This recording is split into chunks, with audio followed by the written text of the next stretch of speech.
안녕하십니까. 대출 읽어주는 남자 대익남입니다. 후순위 담보대출을 알아보시는 분들은 아마 이런 생각 한 번쯤 하셨을 겁니다. 은행은 안 된다더니 저축은행이나 캐피탈은 금리가 너무 높네. 요즘 7%, 8%대라고 하던데 이걸 써야 할지 말아야 할지 고민이라고 하시는 분들이 많이 계세요. 맞습니다. 요즘 고금리 시대에 후순위 대출은 필요하지만 부담되는 선택이 될 수 있습니다. 그런데 혹시 이거 아시나요? 같은 조건이라도 대출 구조만 잘 짜면 금리를 1에서 2% 낮출 수가 있습니다. 오늘 영상에서는 실제 현장에서 제가 고객님들 자금 구조를 설계할 때 사용하는 후순위 담보대출 금리 줄이는 실전 전략 3가지를 구체적으로 알려드리겠습니다. 대부분 사람들은 대출을 할 때 LTV만 신경을 씁니다. 하지만 요즘 금리를 결정하는 핵심은 DSR입니다.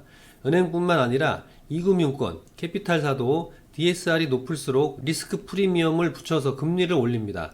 예를 들어 같은 담보가치에 같은 금액을 빌리더라도 DSR이 70%인 사람보다 40%인 사람의 금리가 더 낮게 나옵니다.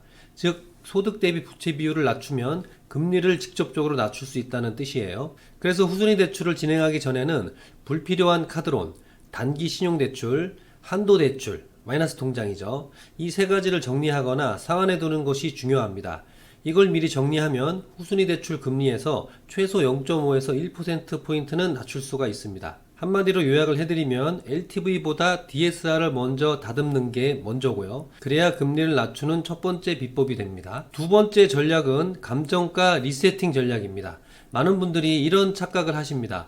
내 아파트 시세는 예전보다 올랐으니까 알아서 반영되겠지. 그런데 아닙니다. 금융사마다 감정평가 시점과 기준이 다릅니다. 예를 들어 작년에 감정가가 8억 원이었던 아파트가 현재 KB 시세 기준으로 8억 8천만 원으로 올라 있다면 이걸 그대로 반영하지 않으면 담보가치 대비 대출금 비율 LTV죠. 이게 실제보다 높게 계산되기 때문에 금리가 더 높게 나올 수 있어요. 그래서 후순위 대출 진행 전에는 반드시 KB 시세, 실거래가, 주변 단지 비교표를 제출해 이 담보 재평가를 요청을 해야 됩니다. 특히 저축은행, 캐피탈 쪽은 이 자료를 근거로 감정가를 5에서 10% 정도 상향 조정해주는 경우도 많습니다. 담보가치가 올라간 게 LTV가 낮아지고 결과적으로 금리가 인하되는 거죠. 한마디로 담보는 그대로인데 평가만 새로 받아도 금리가 바뀐다입니다. 세 번째는 대환 전략입니다. 후순위 담보대출은 대부분 단기 자금의 성격이라서 처음부터 금리가 조금 높게 책정되는 경우가 많습니다.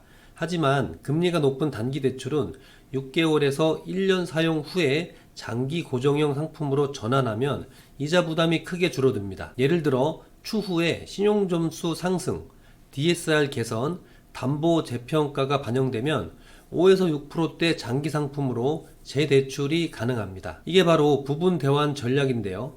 한번 높은 금리로 끝내는 게 아니라 금리가 낮아질 때마다 교체하는 구조를 만드는 겁니다. 특히 요즘처럼 기준금리가 하향 안정화 기조로 가는 시점에는 후순위 대출을 단기로 연결했다가 내년에 금리 인하 흐름이 오면 갈아타는 게 현명한 방법입니다. 자, 하나 더 말씀을 드릴게요. 같은 조건이라도 금융사마다 금리가 0.5에서 1.5%포인트씩 차이가 납니다.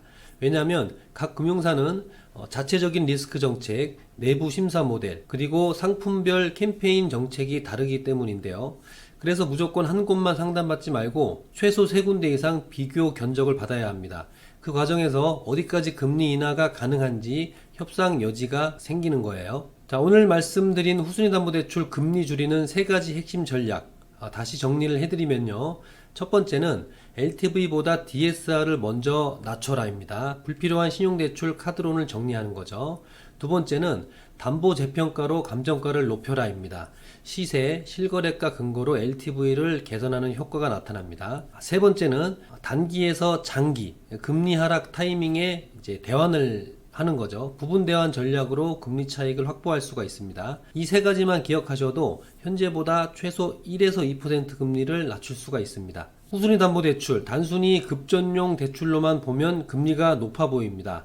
하지만 자산 구조 안에서 전략적으로 설계하면 이자 비용을 줄이는 도구가 될 수가 있어요. 오늘 영상이 도움이 되셨다면 대출 구조를 새롭게 점검해 보시길 바랍니다. 대출 알아보고 계시는 분들은 아무쪼록 잘 알아보셔서 좋은 결과 있기를 바랍니다. 감사합니다.